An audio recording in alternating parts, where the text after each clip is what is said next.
We're about 5 minutes early. I was traveling this weekend and I feel like I just need a little extra time for some foam rolling. So if you need that too, and if you're here and you're enjoying Monday Mobility, just know that I've been here almost 83 weeks in a row. So we're just gonna keep doing it. Make sure you like and subscribe. This is Jackson. Jackson, sit. Good boy. Jackson's just now 3 months old, and he's turning into just a wonderful companion. Just getting so smart so fast. Jackson, down. See? Good. Good boy. And you'll get to watch him grow up too if you just keep coming every Monday. It's so good to have a running partner. I'm an early morning runner. Okay, let's grab that foam roller, and as per usual, we'll start on the lower part of the body. I'm starting to pick up the running a little bit more.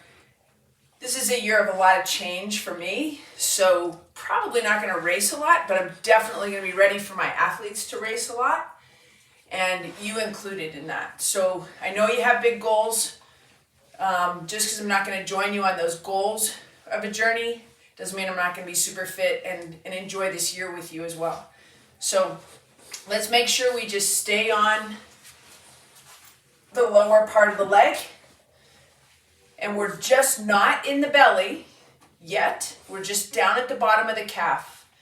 And a lot of the decisions on muscle tension and muscle length are made at that musculotendinous joint in the muscle spindle. So, and the GTOs, the Golgi tendon organs, so those all live right at that joint, at that junction of where muscle starts to join into tendon. So we spend a lot of time with tissue release, just kind of spending time there and acknowledging that those mechanisms of decision making within our body and performance exist, and that they can provide positive change for us. Good. Okay, since we are early, we're going to take that little extra time. And this is one of those things you don't want to rush. So if you do have the time, take the time. It'll be worth it in the long run. So let's definitely spend time just below the calf muscle. And then we're going to floss and work through some foot function. This is a bit of a problem. He loves shoes. The good news is, this is not my shoe. It's Melissa's shoe. I try to keep my shoes out of his mouth. But yeah, I don't know. Right now is not the time to deal with that.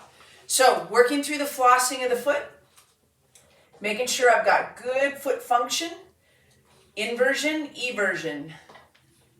So work through the ankle mobility, dynamic movement, right?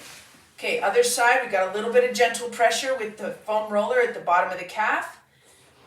First, we're gonna point and flex, point, flex. I've broken both of my ankles in the last 5 years, just trail running and doing dumb stuff. So I definitely always pay attention, probably to a fault, inversion, eversion, to the lower leg and to the ankles. And I think you'll only benefit from that. Good. And good. All right. Let's take this foam roller right up into the belly of the hamstring. If you're just joining us, good morning. Welcome to Mobility Monday. We're just getting started. Definitely just pick up where we are right now. So let's go belly of the muscle with the foam roller. It's in the belly of the muscle.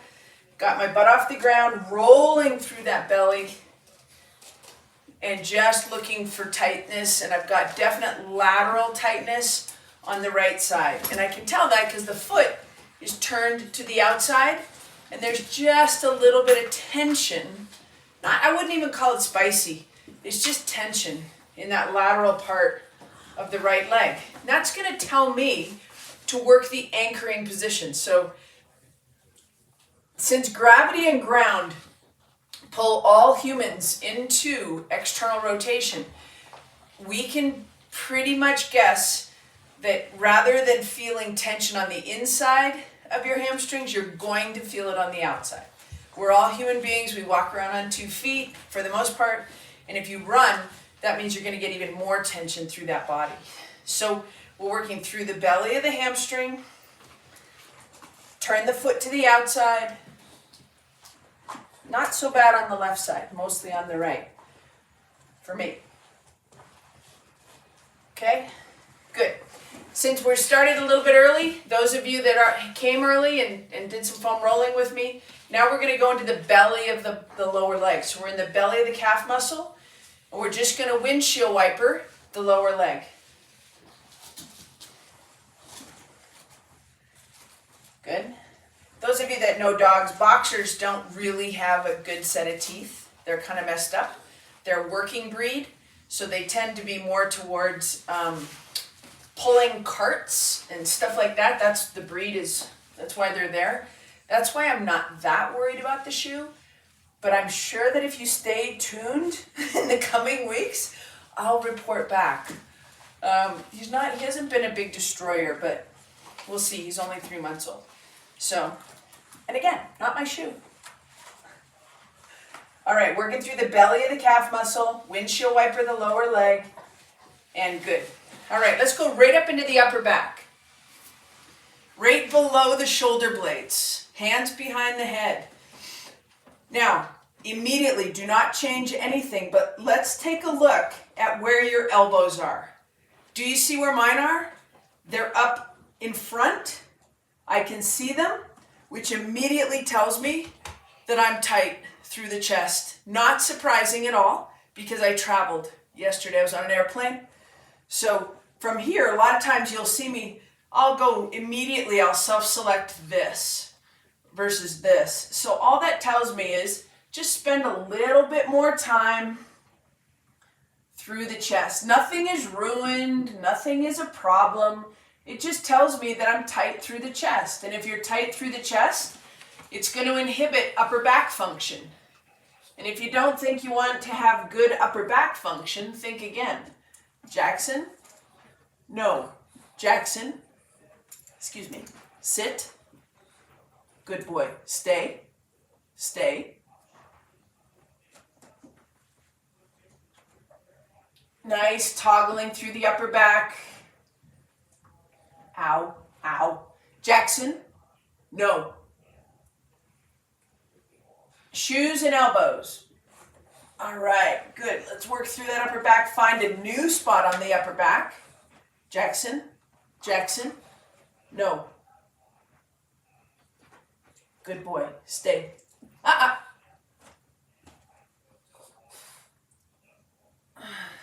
Elbows back.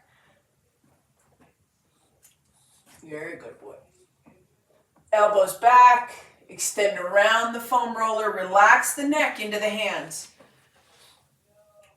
He missed me, but it was kind of fun. I was gone for the weekend visiting my mother, and that was an inspiring trip in so many different directions.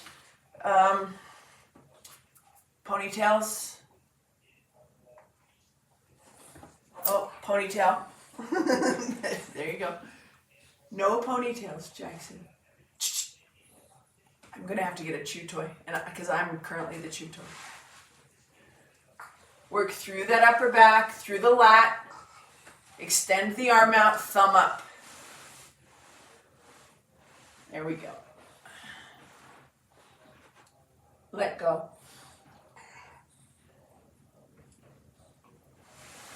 Okay, and then we'll hit the other side. Other side, onto the lat. Here you go. Here's your good toy. Good boy. You got a good toy. It's a way good toy. Toys everywhere. Good boy. Work through that lat, thumb up.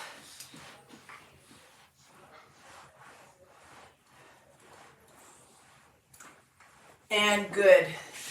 All right, so we want to work on the anchoring position. So let's go. I've had a lot of questions about this lately. What is an anchor good for and why do I want to keep doing it? An anchor, sit on your butt, knees together, toes together, heels apart. That immediately puts your hips into internal rotation. So this is your anchor. Your knees are about 10 inches off the ground for what we're going to do. All right, so knees together, toes together, heels apart. First thing I want to do is just pump through the feet. Point the toes. Jackson, chew on that. Good boy. There you go. Good boy. Pump the toes back and forth. Go again. Good boy.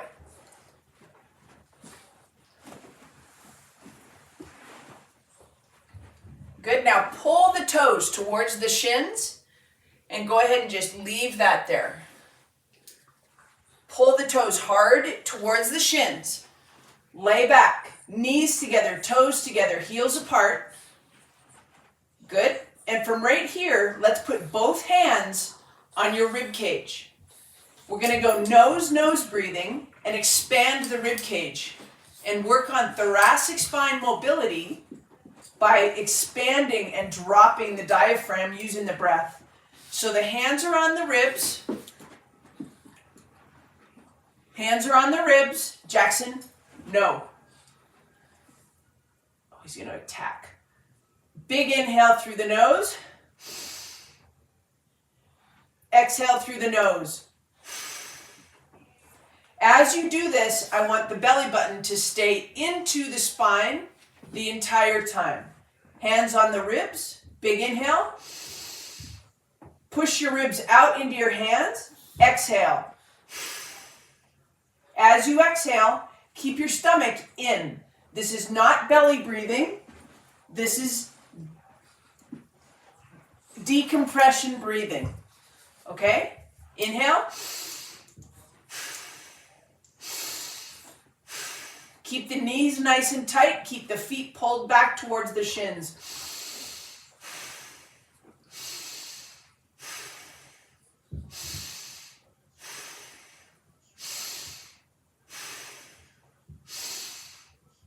Your lower legs should be getting nice and spicy and warm. Your stomach should feel nice and strong into your belly button. That's it. Good. Now, let's go ahead and flip that over onto your stomach. We're going to set the anchor down low. Knees together, toes together, heels apart. This time, the toes are tucked under. So the toes are pointing towards the shins. From right there, see if you can pull your rib cage away from the floor a little bit and just create even more space between the ribs and the hips. Your fingertips are going to be on the ground, nice and strong. Your head is looking straight down. But let's keep that neck nice and strong off the ground. From that position, good. Knees together. Toes together, heels apart. Nice and strong. Fingertips strong. Palms off the ground.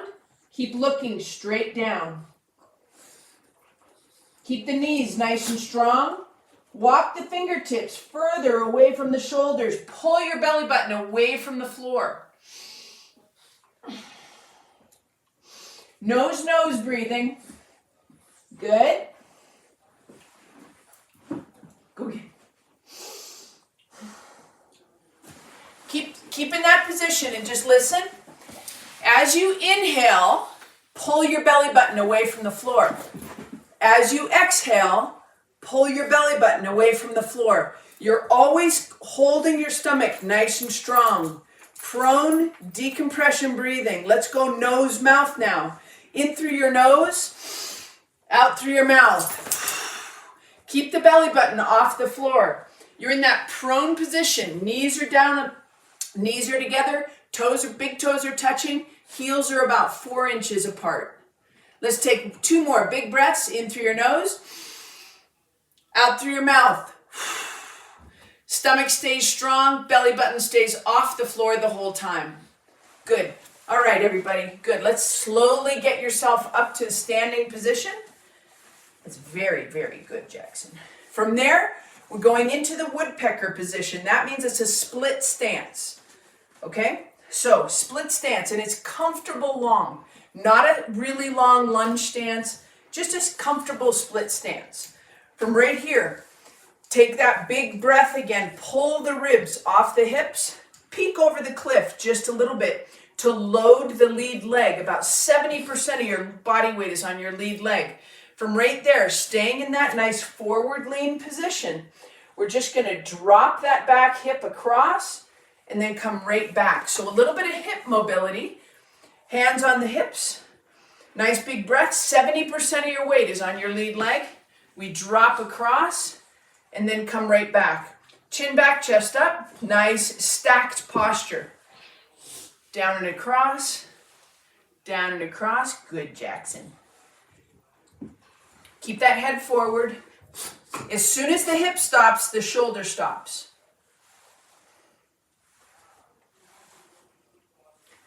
And good, nice. Take a nice breath. Always pull the ribs off the hips. We want to stay decompressed through the spine. Take a nice big breath. 3 points of contact on the front leg, 2 points of contact on the back. That means the heel is off the ground. From right there, we're just going to pull the ribs off the hips, look over the cliff, load up that lead leg. 70% of your weight is off that lead leg. Right there, we're going to take this back hip and just angle it in, bring it across to the thigh on the left side. Nice and easy. We're not going to keep going. This isn't golf conditioning. We'll do that later, right? We just want to bring the hip gently across, gently across. All right, good. Let's go back to right leg in front of left. 2 points of contact on the back. Nice big breath. Use your diaphragm is going down. We create intra-abdominal pressure, and then we get a little bit of activation from the pelvic floor. When we get the pelvic floor activation, that's going to allow the pelvis to move freely. Freedom, strength gives freedom to the body, right? And activation. That's how we get more mobility. That's why following up with some of the strength programming will be really, really helpful when it comes to moving well. Okay, right leg in front of left. Nice big breath. Tip forward. This time, we've got the left hip back. We're going to drive the left hip down and in. And the left arm, the weight of the arm is going to give that counterbalance. We're going to get more activation from the right hip. Drop down and in. Left arm across. Good. Bring it back. And we're just going to go in and out of that. Holding super stable on your right leg. So this is Mobility Monday, but I got to tell you, we're getting stability on that right leg because we're freely moving around that right femur. And good. And when you think about where do we do that, when you're running, you want freedom every time you land on those lead legs. Strength gives you freedom. Mobility Monday sets you up to have freedom. Strength in those hips, strength through your abdomen, that's what keeps that motion going. Okay, right hip across, reach forward, and I'm going to come right at you because I don't want you reaching way over here. Reach right at me. 2, reach down and in. 3, 4, reach down and in. 5, 6, we're going to 8, 7, one more, and 8, and good. All right, working this into the archer. So everything that I'm going to come from is a place of foundation training. Foundation training from Dr. Eric Goodman. It just anchors my thought process on how to help people move better and perform even at their best. From right here, we went down and in last time. This time, we're going to open the hip to the back and then come back to neutral, okay? So, 3 points of contact on the left leg, 2 points of contact on the right leg. Float the hands to the height of the heart. Right here, we are 50-50 weight distribution, so we're not looking over the cliff on this one. All right, 50-50 weight distribution. Right leg back, right thumb into left palm. We're going to pull it back like a bow and arrow, And as I pull back, that hip is opening. We create space and come back. Thumb. Your thumb is going to trace along the arm, across the chest. Your head stays on that lead arm, elbows up, and come right back.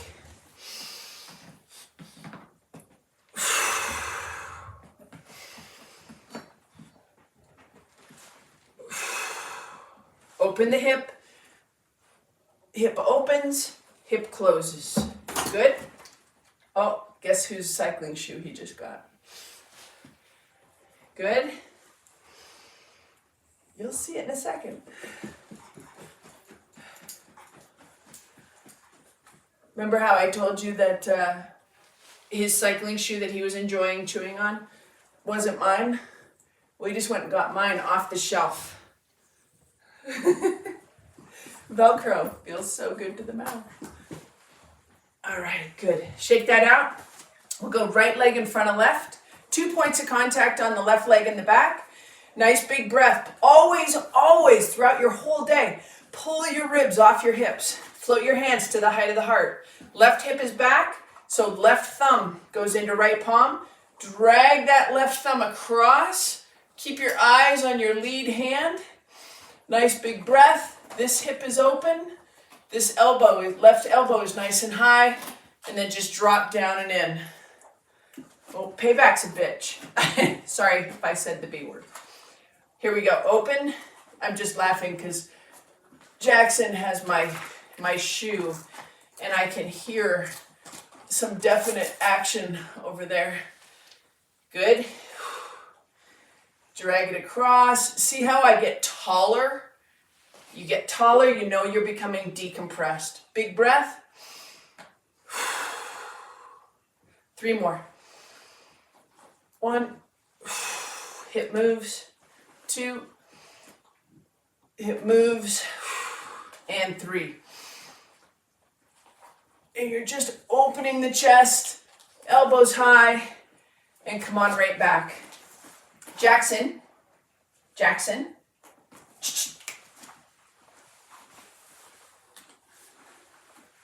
What could possibly go wrong? No shoe for you. Go nice and wide, anchoring out. Let those knees flare out to the outside. You should feel a lot of load on your 5th metatarsal. That is the foot, the toe on the foot on the outside. So push the knees out, get a little bit of an adductor stretch, load up the outside of the foot. That's anchoring out to an extreme, right? Now do the exact opposite. Load up the big toe, let the knees come in. That's anchoring in to an extreme, right? Let's get right in the middle. So you have big toe pressure, little toe pressure, right there. Glutes are alive, push your hips back. Make sure that your knees are behind your toes. From right there, we're just gonna sit into a founder. Nice and strong. Butt to the back, fingertips touching. Load those hips up and then come right back. We just want a nice balanced founder. It just activates and brings good function into the whole system, the whole body. All right, first thing we're gonna do is anchor out. And I can feel that through my ankles. Again, broken ankles, both of them, in the last 5 years. So push out into the pinky toes. Now push into the big toes. Pinky toes, anchor out. Big toes, anchor in. That's how we're gonna find the middle. Find the middle, push your hips back. From right there, pull your ribs off of your hips into long wing. As I scoop from the bottom, make sure your hands are not going like a butterfly. Going from the bottom, push the hips back, fingertips touch nice and strong. As soon as I get into this position, drop the elbows. And then come right back out of that. All right, shake that out. Happy Monday, happy Mobility Monday. We're coming into February. February is all about the ramp. It's all about a little bit more of the launch. So when I think about it, January We had some increased risk with lifting heavier loads. We're still going to maintain heavier loading strategies through the entire year to ensure that all of the strength that we are building in the off season is maintained through the year and enhanced through performance, through training on the bike, through skiing, through hiking. Just, you want everything. We're at the beginning. This is a really, really exciting time. Keep coming on Mondays. If you'd like to join me for some strength work as well, I do have programs online. I can reach you anywhere in the world. I hope you join me. You can get some information. There'll be a link in the notes. Make sure you like and subscribe. Love having you here. See you next Monday.